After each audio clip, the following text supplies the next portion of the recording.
Je me sens malienne aujourd'hui. Pourquoi? Alors, je t'aurais dit les deux il n'y a pas très longtemps, mais c'est deux nations qui sont en train de se déchirer, hein. Vous avez vu ce qui s'est passé politiquement. Bah, ouais. Voilà, à un moment, on a suspendu les visas, les activités artistiques et tout. Et les nations se déchirent. Il se passe plein de choses du côté du Mali Mmh. et du côté de la France aussi. C'est très compliqué. Et si je dois me positionner aujourd'hui, je suis malienne.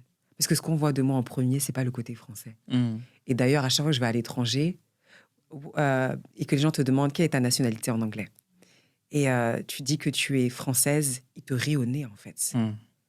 En tant que noire, peut-être les autres nationalités peuvent se permettre de faire ça. Genre, si tu es hispanique, tu peux dire que non, finalement, toi, tu es russe et tout, parce que c'est la même couleur de peau. Mais quand tu es noir, quand tu revendiques une autre nationalité qui est de peau blanche, où que tu sois dans le monde, on te rit au nez. Peut-être le français blanc peut comprendre que tu sois une française parce que c'est dans les réalités, mais dans la plupart des régions du monde, quand tu portes une couleur de peau, où que tu ailles, tu restes ça. Et encore plus quand tu es noir.